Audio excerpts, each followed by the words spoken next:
buenas noches, bienvenidos a La Controversia, un programa de opinión de Canal Capital. Hablamos de los temas de la ciudad, de los temas del país, de los temas del día.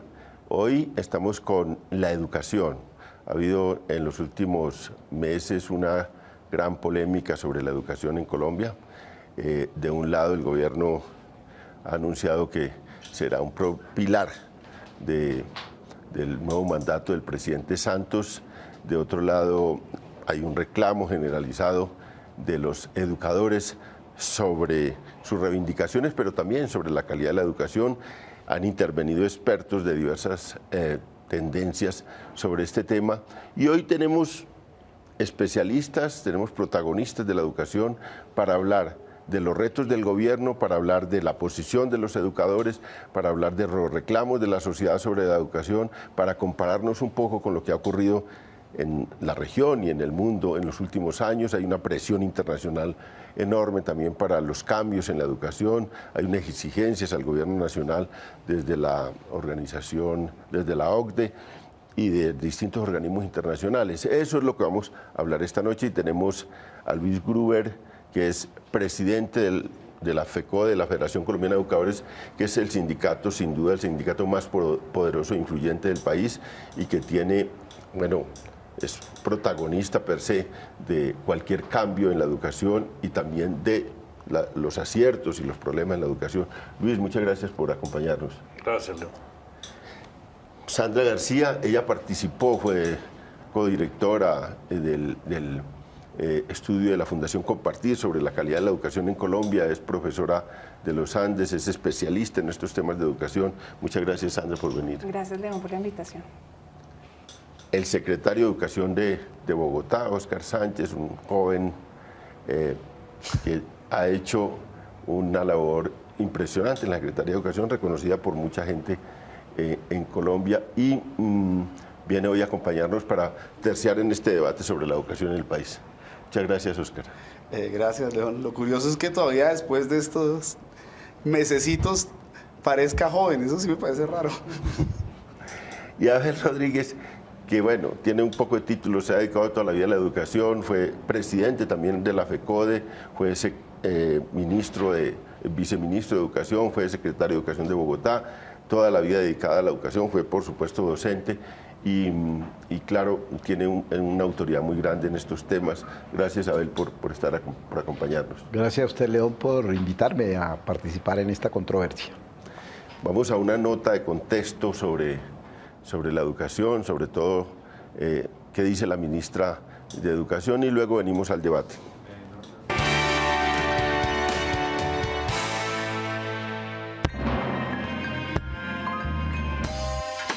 La meta que nos hemos impuesto es que Colombia sea la más educada de América Latina en el 2025. Y eso significa que nosotros tenemos que superar a varios países en los indicadores internacionales.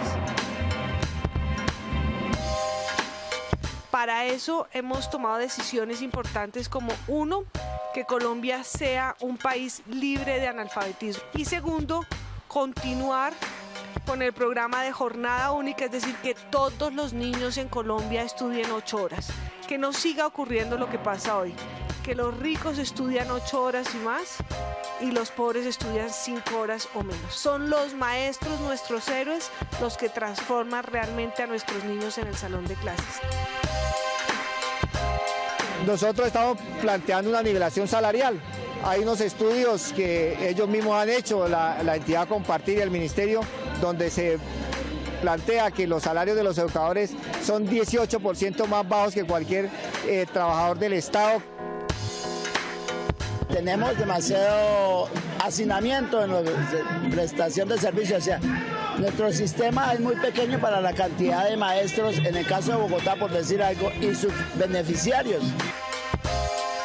El gobierno se comprometió a pagar deudas muy históricas que han tenido muchos maestros que a través de los tiempos han adquirido esos derechos y no han sido pagadas hasta el momento.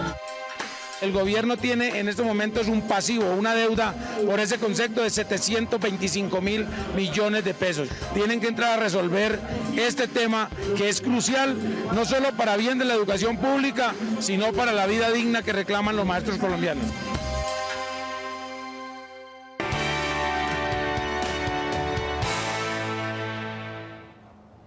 Estamos en La Controversia, transmite Canal Capital en directo, programa de su franja de opinión, y hoy el tema, como ven, es el tema de la educación.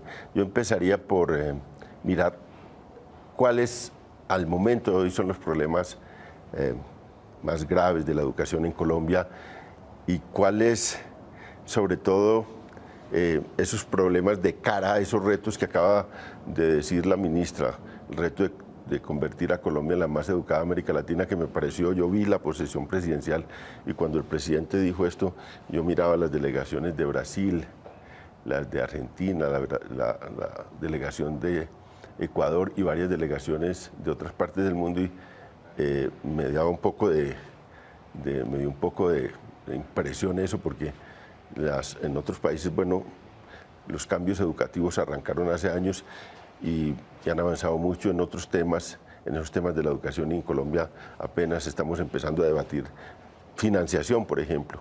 Pero, Sandra, empecemos con usted. ¿Qué problemas así, uno por uno, identificaron ustedes en su estudio Compartir en la Educación en Colombia? Bueno, León, hay un problema, digamos, general más allá del estudio, que es definitivamente el problema de calidad, y calidad entendido como el nivel de aprendizaje de los estudiantes. El nivel de aprendizaje medido no solamente con las pruebas Saber o las pruebas PISA, es con lo único que contamos, digamos, a nivel cuantitativo, sino también a nivel de habilidades, lo que llamamos las habilidades del siglo XXI, que tienen que ver con liderazgo, con capacidad de trabajar en equipo, de aceptar la diversidad, de ser más tolerantes, etc. Entonces, hoy en día hemos avanzado muchísimo en cobertura, pero estamos muy atascados en calidad. Y lo más importante o lo más problemático es que en calidad diferenciada a nivel regional, como decía la ministra, también a nivel socioeconómico, son los estratos más bajos y los niños que vienen de hogares más vulnerables quienes tienen acceso a una educación de más baja calidad.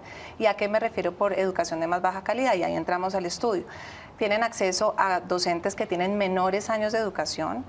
Son las regiones más apartadas como Amazonía, Pacífico, Caribe, que tienen tasas más altas de docentes que no son universitarios, que no tienen un título profesional, que tienen tasas más elevadas, por ejemplo, de estar en situación de provisionalidad en vez de estar en situación de planta. Son regiones en donde hay más déficit de infraestructura y peores condiciones en general de calidad educativa. Y básicamente el estudio lo que trata de mostrar es que de todos los insumos que influyen en la calidad, el insumo más importante, más allá que la infraestructura, que el currículum, que incluso la jornada escolar, son los docentes. El docente de buena calidad es el que realmente es el eje transformador que va a transformar esa infraestructura, esas horas adicionales de jornada escolar en mayor aprendizaje, tanto en cosas cognitivas como no cognitivas. Y es ahí donde está el nodo, digamos, pienso yo, del diagnóstico que hicimos.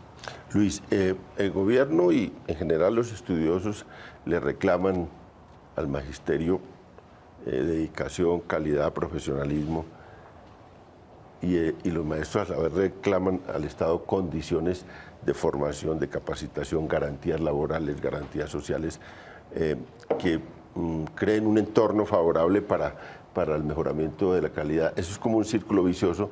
¿Cómo ven desde el magisterio esta contradicción? Bueno, lo primero hay que aclarar, cuando se habla de calidad, ¿a qué se refiere la calidad? Nosotros pensamos que la educación tiene como propósito la vida. Y cuando hablamos de la vida, no es para producir la satisfacción de las multinacionales, los empresarios. O sea, calificar laboralmente no nos parece. Aquí la formación es integral. Entonces, cuando hablamos de la formación para la vida, creemos que eso se refleja en el mismo ambiente social. Pero si yo cojo como referente PISA, para prueba Saber, estoy evaluando ¿qué?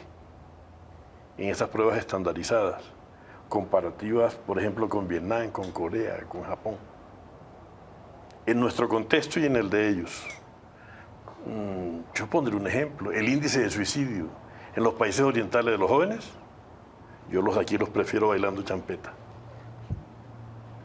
Porque es que ahí hay un problema, o sea, la tradición cultural de ellos, una mamá japonesa o coreana, en su exigencia, no se parece en nada a una mamá colombiana. Y el japonés tiene unas necesidades. ¿Para qué lleva a su hijo a la formación? Tiene necesidades básicas satisfechas. Aquí estamos buscando siquiera llegar a la satisfacción de necesidades básicas. Entonces nosotros sí tenemos una visión, es que las pruebas masivas han generado un marchitamiento de la imagen del maestro. No participamos en el diseño de la política pública. No nos tuvieron en cuenta, pero después nos cobran a nosotros la responsabilidad de los errores de los que diseñaron. Y ahí empieza entonces un debate. Esos que diseñaron hacen unas exigencias y fueron los mismos que diseñaron las reformas constitucionales donde se recortaron los recursos para educación. Y la falta de recursos, hoy hay un déficit en infraestructura, hay carencia de textos, de útiles, de ayuda. Las excepciones son Bogotá, Medellín, porque tiene músculo financiero para hacerlo, pero el resto del país no tiene de dónde. Entonces aquí nosotros sí creemos que cuando hablamos de calidad sería bueno aclarar a qué se refieren cuando hablan de calidad. Porque nosotros creemos que la educación tiene como propósito la satisfacción y la realización para la vida. Si le entiendo a Luis, hay unas contradicciones en cuanto a los parámetros de evaluación, que se evalúa en el contexto colombiano. En cuanto a la inversión en recursos para crear condiciones para la educación en infraestructura y también en condiciones de vida de los maestros. En esos dos puntos hay pues un debate. A ver, ¿usted cómo ve esto? A ver, yo voy a decir algo como que puede parecer una perogrullada. El problema de la educación son los niños y las niñas. Los niños y las niñas. Sí, ya le voy a decir por qué. Aquí nos han mostrado que el problema de la educación son los malos resultados. Eso es lo que se popularizó. Y los bajos resultados llevan a decir que hay mala calidad de la educación. Pero nadie habla de los niños. Entonces se habla de saber, se habla de PISA, se habla de TIN. ¿Y los niños? No, el gran problema que tiene que comenzar a resolver la educación es cómo vuelve a los niños realmente sujetos de derechos. Y cómo esa concepción tan pobre que hay sobre el derecho a la educación, de que el derecho a la educación es un cupo, la remontamos. Eso sí sería una Colombia educada, que los niños tengan buenos colegios, que tengan buenos profesores, que reciban alimentación adecuada en los colegios como la reciben los niños de los colegios donde van los ricos, que los niños estudien 8 horas. Mire que el cambio en la educación, entonces, para mí tiene que ser transformar esas condiciones materiales y esas condiciones de enseñanza que son las que determinan una calidad o unos resultados. No es al contrario. La preocupación del país no puede ser cómo superamos a PISA o cómo superamos a Brasil o a Argentina o a Chile. Eso me parece definitivamente precario. Me parece una aspiración pobre. No, volvamos a los niños colombianos que van a los colegios públicos sujetos de derechos, de todos los derechos que tiene un niño, que están estipulados en el artículo 44 de la Constitución Política, que fueron recogidos en la Ley General de Educación y que 20 años después todavía están ahí, a mitad de camino. Oscar, usted acaba de hacer toda la experiencia de estos 3 años ya. Sí, ya casi. 3 años de secretario de Educación en Bogotá. Y bueno, ha tocado la educación ya con sus manos desde uno de los lugares más especiales, desde, digamos, de un lugar en el que no hay tanta precariedad como en las regiones apartadas, digamos el Chocó, digamos Guainía, o lo que mencionaba Sandra. Pero aquí, aún aquí, ¿qué problemas ha entendido usted en la educación? Pues efectivamente Bogotá invierte mucho más que las demás entidades territoriales. Para ponerle un ejemplo, el presupuesto del año pasado en Bogotá fue de 3 billones largos de pesos, el de este año 2014 de 2.8 billones de pesos. Y de esa plata es más lo que pone Bogotá de los recursos de los contribuyentes de la ciudad que lo que recibe de transferencias de la nación por el Sistema General de Participaciones. Y eso se ha podido además destinar a los factores críticos para lograr aprendizaje. Ya no solamente para aumentar la cobertura, para mantener a los muchachos en el colegio, sino para que aprendan, para que tengan un desarrollo integral, para que aprendan las dimensiones del saber y las del ser de manera apropiada. Sin embargo, yo creo que todo eso tendrá sentido, y tendrá sentido si en el país se hace una inversión equivalente, en la medida en que logremos creernos lo que es el desafío de la educación en Colombia. Porque es que el problema, yo creo, es un problema de profunda inequidad. O sea, en Colombia realmente hay 3 tipos de educación.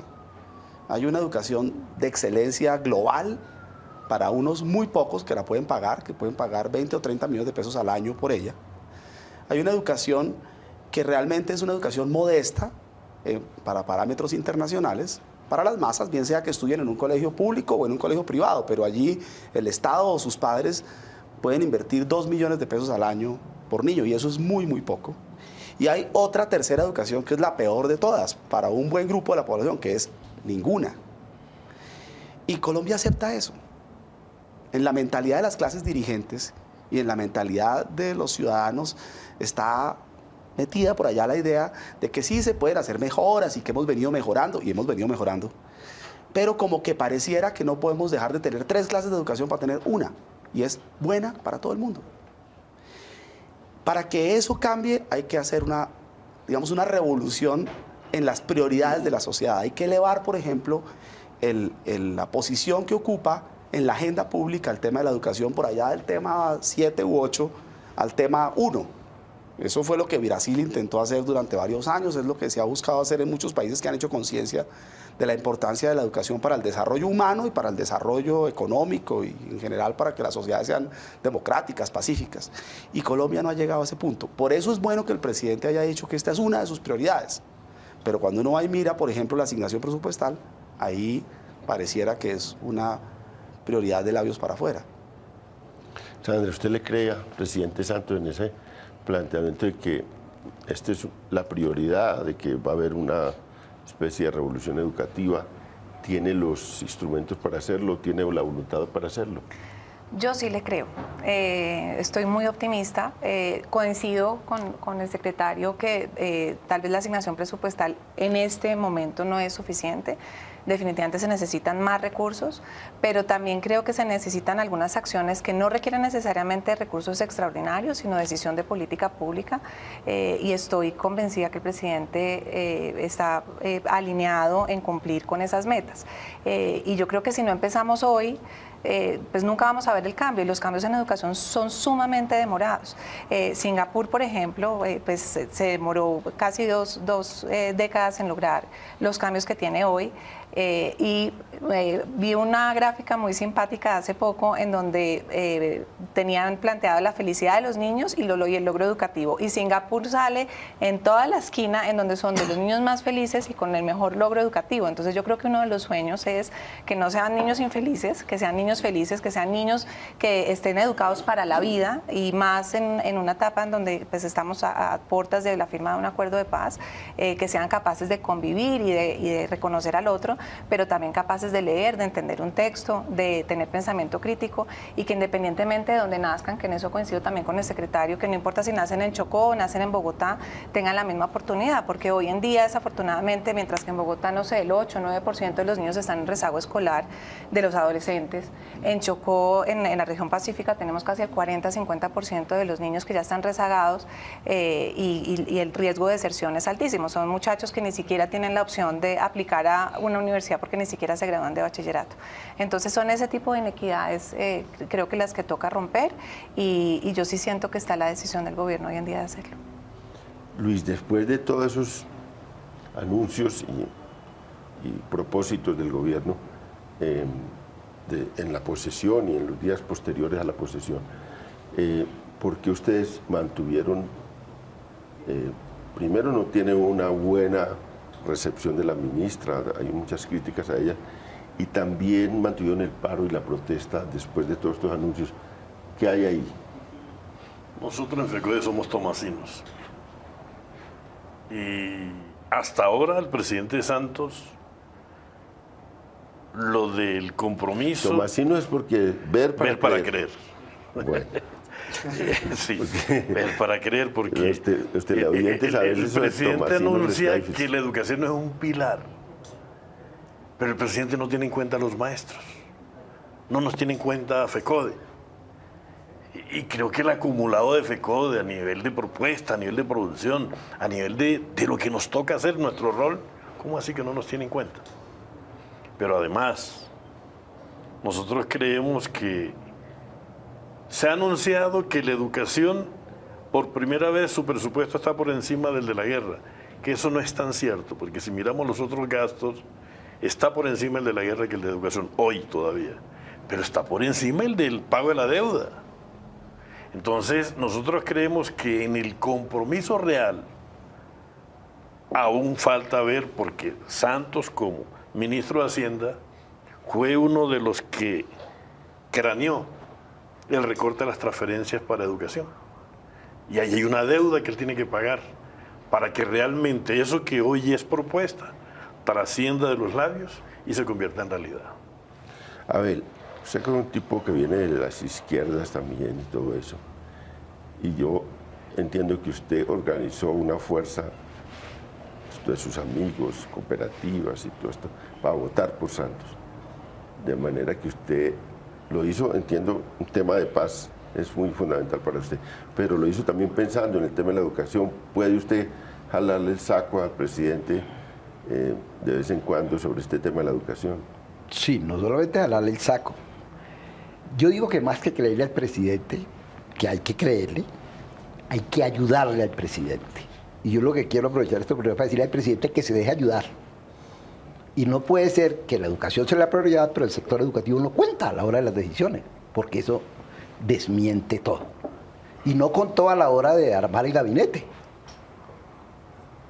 Y creo que eso molesta al sector educativo, como si no hubiera en el sector educativo mujeres y hombres con capacidad de dirigir la educación. Yo creo que los hay con muchos méritos. Aquí está un secretario de Educación que ha hecho méritos. Y mucha gente, rectores universitarios, exsecretarios de Educación. Entonces la protesta... Yo supe que le ofrecieron a personalidades muy de la izquierda con conocimientos educativos del ministerio, y veo que hubo una reticencia también de este sector político para asumir eso. Yo no sé, yo no creo mucho en eso. Yo he hablado con mucha gente que dicen que le ofrecieron el Ministerio de Educación y la dirección del CEL, y me dicen, a mí no me ofrecieron nada. Yo fui testigo de una oferta. De una oferta, ojalá, bueno. Entonces, si no la aceptaron estas personas, les falta compromiso con la educación, perdóneme que lo diga.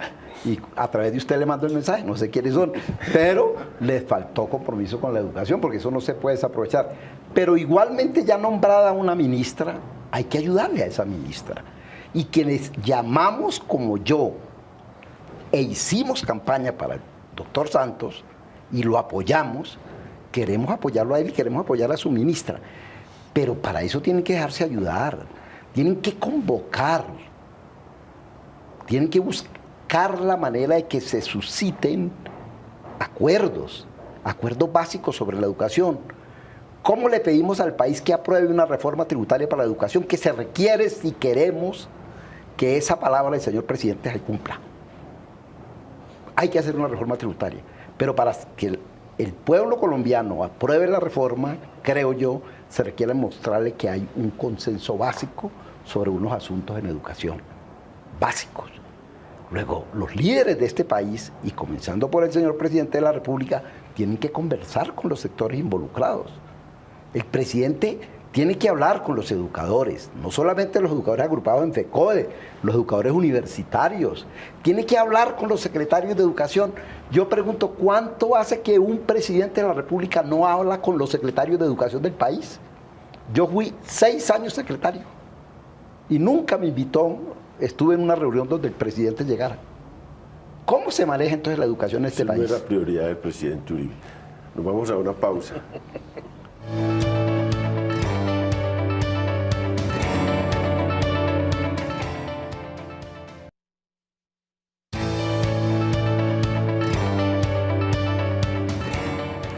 Estamos en La Controversia, transmitiendo en directo desde Canal Capital un programa de su franja de opinión, La Controversia, y estamos hablando de educación, de los problemas de la educación, de los retos del gobierno en la educación, de los retos del magisterio también en la educación. Y debemos como terminar este punto para irnos a otras responsabilidades en lo local. Ahora comentamos en la pausa sobre la responsabilidad de los gobernadores, de los alcaldes, de la sociedad en su conjunto con el tema de la educación. Pero Óscar, ¿son justos los reclamos que hacen los maestros de participación primero, de condiciones de vida? Usted que ha estado de este lado, del lado del aparato educativo de un gobierno muy importante como el gobierno de Bogotá frente a los maestros, ¿son justos los reclamos? ¿Son válidos? ¿Son importantes? Pues yo pienso, en primer lugar, que la educación es un asunto en el que se tiene que comprometer todo el mundo y tenemos que escuchar las voces de todos. Los padres de familia tienen que tener más voz, los niños, los jóvenes tienen que tener más voz, pero por supuesto la voz de los maestros es fundamental. Y hay una discusión que a mí me parece falsa, que no es genuina, y es pensar que porque los maestros tienen una agenda laboral, eso significa que toda su agenda es su agenda laboral. Entonces yo creo que la clave en todo esto está en comprender que lo que fundamentalmente busca el maestro es una realización profesional. Quiere ser efectivo, quiere que los niños aprendan, quiere que la sociedad los reconozca y quieren sentir que son más importantes para las comunidades y para el país. Por lo tanto, cuando se hace un reclamo por parte de los maestros de ser tenidos en cuenta, una cosa es que digan, como tienen derecho a decir, queremos tener una mejor remuneración, y efectivamente los maestros ganan poco. Ahora, igual, ganan poco, tienen estabilidad, tienen periodos de vacaciones particularmente generosos, entonces de alguna manera podría pagárseles más, pero también podría pedírseles más. Y yo creo que en eso hay, digamos, una justa posibilidad de equilibrio entre recibir más y dar más. Pero lo que importa, creo, no es tanto esa agenda es justa y hay que darle a los maestros una mejor remuneración y hay que darle a los maestros condiciones profesionales y salariales mejores. Lo que yo creo que es más importante es darle a los maestros la oportunidad de demostrar que son los líderes de la transformación de la sociedad, de la justicia social, del cambio social en sus comunidades. Nosotros tenemos una encuesta acerca de qué piensan los maestros de los cambios que están ocurriendo en Bogotá, que son cambios orientados fundamentalmente a más aprendizaje, formación docente de excelencia, jornada completa, educación inicial con preescolar de 3 grados, tecnología, etcétera, etcétera. Y fíjese, más o menos el 8% de los maestros de Bogotá no les gustan esas políticas, se oponen radicalmente a ellas. Pero más o menos el 35% están enormemente entusiasmados porque se han sentido reconocidos en sus esfuerzos por hacer que la educación sea excelente. Y el entusiasmo es enorme. Hay un 50 y tanto % que dice, mire, creemos que por ahí es, hay que apostarle al aprendizaje, pero queremos ser tomasinos, como decía aquí Lucho. Queremos tener garantías de que esos cambios para mejorar el aprendizaje que compartimos no van a ser a costa de nuestra estabilidad laboral ni a costa de nuestro ingreso. Que, por ejemplo, no nos van a decir mañana que tenemos que trabajar 2 o 3 horas más sin que nos reconozcan lo que vale ese trabajo, por ejemplo. Entonces, yo sí creo que hay una agenda del magisterio que es justa, que es razonable, pero también creo que esa agenda pasa por darle, primero que todo, voz al maestro, luego reconocer sus intereses laborales y además pedirle que dé más. Sandra, el estudio Compartir fija su atención en la calidad de los maestros y dice que esa variable es fundamental en la calidad de educación y establece una serie de condiciones para elevar la calidad de los maestros. Y aquí estamos debatiendo de que eso pues necesita plata. ¿Cómo es? ¿Cuánto sería, digamos, el aumento en la inversión en educación que necesitaría del Producto Interno Bruto, en el caso colombiano, para lograr ese plan que plantea Compartir? Pues ese plan que plantea, y usted nos pidió que peleáramos, pero no va a poder pelear porque no sé si el secretario leyó el estudio, pero está muy alineado con lo que proponemos, que arranca precisamente con reconocer la labor profesional de los docentes y mejorar sustancialmente sus condiciones laborales. no solamente salariales, sino también sus condiciones no salariales, de darles mayor bonificaciones y incentivos tanto monetarios como no monetarios para que puedan desempeñarse cada vez mejor y apoyarlos en todo sentido para que cada vez puedan desempeñar una mejor labor y reconocer esa labor de líderes de ese cambio social. Todo lo que nosotros proponemos que es sistémico y que tiene, digamos, varios componentes, vale alrededor de más o menos cada año, arrancando con 1.8 billones de pesos al año, y se estabilizaría alrededor de 3 billones de pesos al año de aquí al 2015, 2020. Eso, pues, obviamente es una suma de dinero sustancial, pero pues si la comparamos con lo que invierte Bogotá, pues es un poquito más de lo que invierte Bogotá y estamos hablando que es menos del punto 2.5 del PIB. Entonces, claramente, ese componente, que es solamente uno de los componentes, que es el el mejoramiento de las condiciones de los docentes, es completamente viable financieramente. Con un punto 2 más del PIB en inversión, fuera de la infraestructura y fuera de... Esto es adicional a lo que ya hay y la idea es no reemplazar nada de lo que ya hay. O sea, en ningún momento estamos diciendo que tenemos que dejar de hacer inversiones que se estén haciendo en este momento. León, y una cosa que a usted le va a gustar, que tiene mucho que ver con cuál es la agenda de los maestros. Los maestros son las maestras. En Bogotá el 73% de nuestros docentes son mujeres. 75 en el país. Y en el país 75%. O sea que la perspectiva de género está súper garantizada ahí, la inversión en las maestras. Sí. Pero hay una cosa ahí.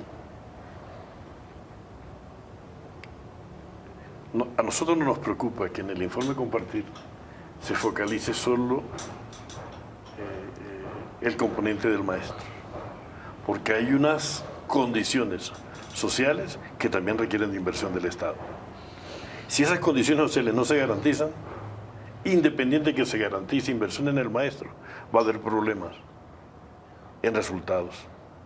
Y esos problemas de resultados tienen que ver con todo el problema social generalizado, que no es más que la expresión de la inequidad, y no es cierto que los maestros tienen estabilidad todos, Óscar. Usted no sabe que los indígenas no los pueden nombrar en propiedad. O sea, que aquí se acabó la esclavitud, pero no la discriminación. A los maestros indígenas no solo no los pueden nombrar en propiedad, no les pagan el salario al igual que los demás maestros. Son los peor remunerados. Los que están en educación contratada. En educadores indígenas. Pero viene la otra, que en las comunidades indígenas hoy se viene tercerizando. Y esa tercerización hace que algunas autoridades indígenas aprovechan a ese docente allá y les están pagando el mínimo, incluso menos del mínimo. Lucho, pues uno... O sea, para comparar, o sea, que no es cierto que todos tienen estabilidad. Es un logro del 2277 la estabilidad. Por eso es sagrado ese punto. Y el temor del 1278 es ese margen de inestabilidad que deja suelto.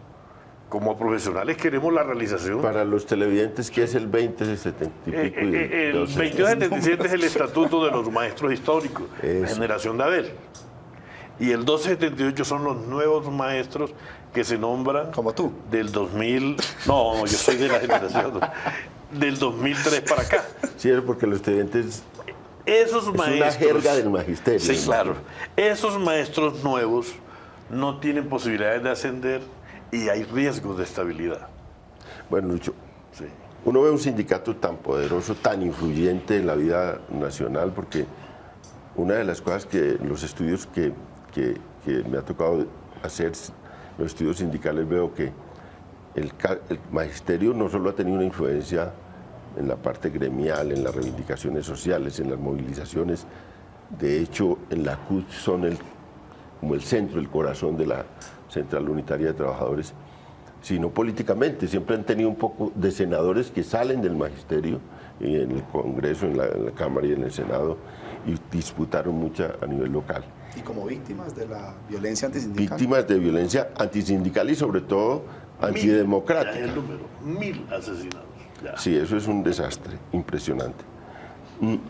Pero ustedes ¿cómo se imaginan una política de concertación, unos mecanismos de concertación, unas cosas concretas que le podamos pedir, le podamos proponer al presidente Santos y a la ministra? Mire, lo que el magisterio, para sentirse incluido, sentirse partícipe de estos cambios educativos, ¿qué le pediríamos al presidente y a la ministra? Lo primero es que la educación es un asunto muy serio para que quede solo en manos del gobierno. Eso requiere de la sociedad en general. Y cuando decimos la sociedad en general, es sí, los empresarios, los estudiantes, los padres de familia, los políticos, los periodistas, los académicos, los rectores universitarios y por supuesto nosotros. En esa gama, la búsqueda de unos consensos es para que la hoja de ruta que se trace no sea el plan de desarrollo de un gobierno, sino la hoja de ruta para que la educación transite por una senda acertada a partir de la satisfacción de las necesidades. Cada uno en su visión va a aportar lo que hicieron los sabios en su diseño, que aquí no se tuvo en cuenta.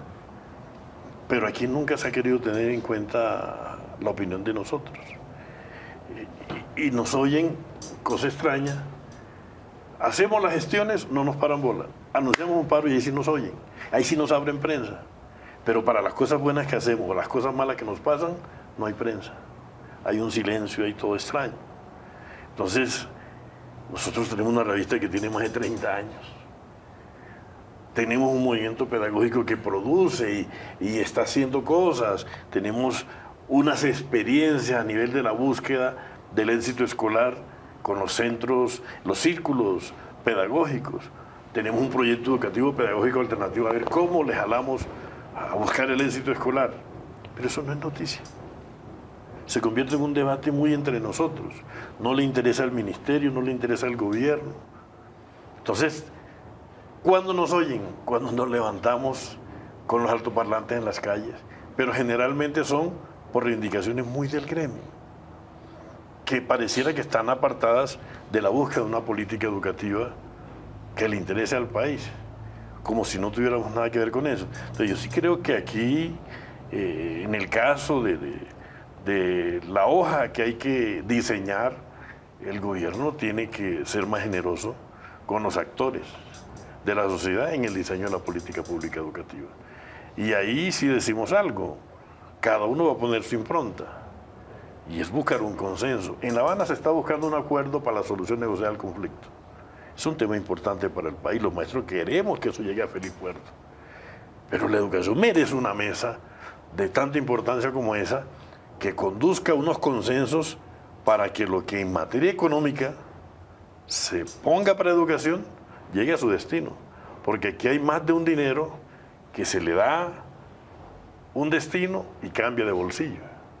Entonces nosotros sí queremos que los controles sociales para lo que se proponga y lo que se diseñe realmente satisfaga las necesidades que en materia educativa tiene el país. ¿Compartir estaría dispuesto? Sí, usted no es compartir, usted es investigadora de compartir, pero como usted conoce compartir, ¿estaría dispuesta a acompañar a FECODE para una mesa de concertación con el gobierno? Pues claro, yo no puedo hablar por compartir porque, como usted lo dijo, soy profesora de la Universidad de los Andes, pero he conocido muy de cerca la fundación, a su fundador, que es Pedro Gómez, a quien respeto profundamente, y no, si no ha tenido la oportunidad de conocerlo, es de las personas que yo creo que está más comprometida con precisamente igualar las oportunidades educativas desde el inicio. Y yo sí creo, pues con lo poco que conozco o la fortuna que tuve de conocerlo en estos 2 años, claramente yo creo que sí estarían dispuestos. Bueno, con eso, porque ahora nos falta un segmento, nos vamos ahora después a una pausa, pero, a ver, usted mencionó los niños, hay unas brechas enormes entre unos niños y otros, y usted mencionó también el tema de presupuesto y de inversión. Ya vimos, si tomamos para inversión solo en la calidad y en las condiciones mejores del magisterio, aumentar un punto, menos de un punto.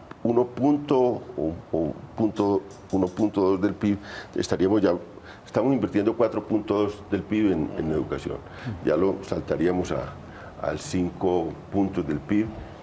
Y no, perdón, corrijo, es menos de un punto. Es menos de un punto del PIB. O sea que ni siquiera necesitamos subir a 5 para este componente. Para este componente. Le he oído la cifra a FECO de que necesitamos llegar a una meta de 7.5 del PIB para hacer un cambio realmente educativo. Ahora vamos a hablar de eso, Abel, cuando vengamos de esta pausa.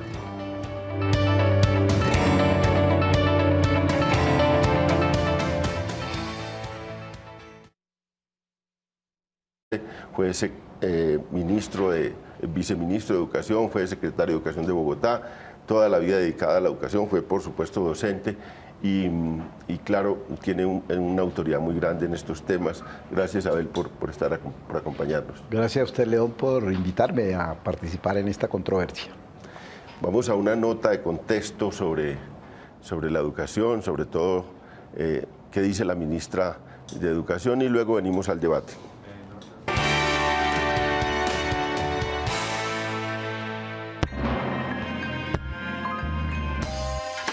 La meta que nos hemos impuesto es que Colombia sea la más educada de América Latina en el 2025.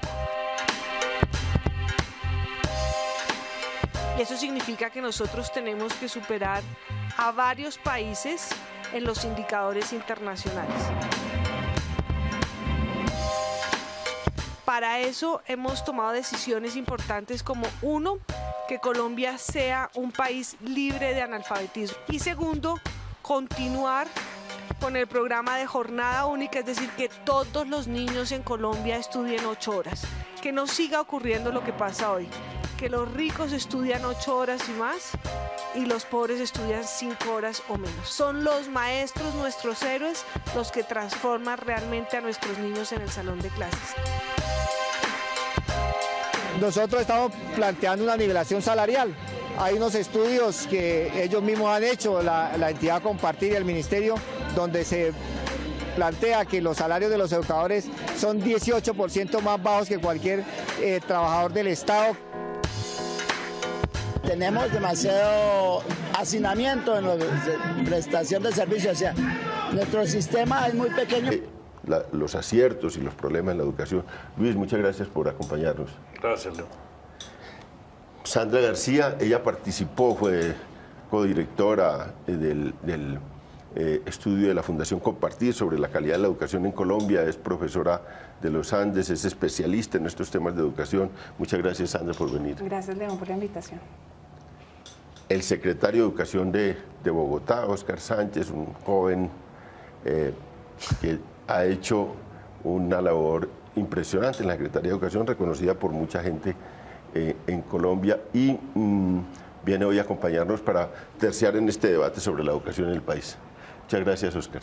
Gracias, León. Lo curioso es que todavía después de estos mesecitos parezca joven, eso sí me parece raro. Y Abel Rodríguez, que bueno, tiene un poco de título, se ha dedicado toda la vida a la educación, fue presidente también de la FECO, de sus reivindicaciones, pero también sobre la calidad de la educación. Han intervenido expertos de diversas tendencias sobre este tema y hoy tenemos especialistas, tenemos protagonistas de la educación para hablar de los retos del gobierno, para hablar de la posición de los educadores, para hablar de los reclamos de la sociedad sobre la educación, para compararnos un poco con lo que ha ocurrido en la región y en el mundo en los últimos años. Hay una presión internacional enorme también para los cambios en la educación, hay unas exigencias al gobierno nacional desde la organización, desde la OCDE y de distintos organismos internacionales. Eso es lo que vamos a hablar esta noche y tenemos a Luis Gruber, que es presidente de la FECO, de la Federación Colombiana de Educadores, que es el sindicato, sin duda, el sindicato más poderoso e influyente del país y que tiene, bueno, es protagonista per se de cualquier cambio en la educación y también de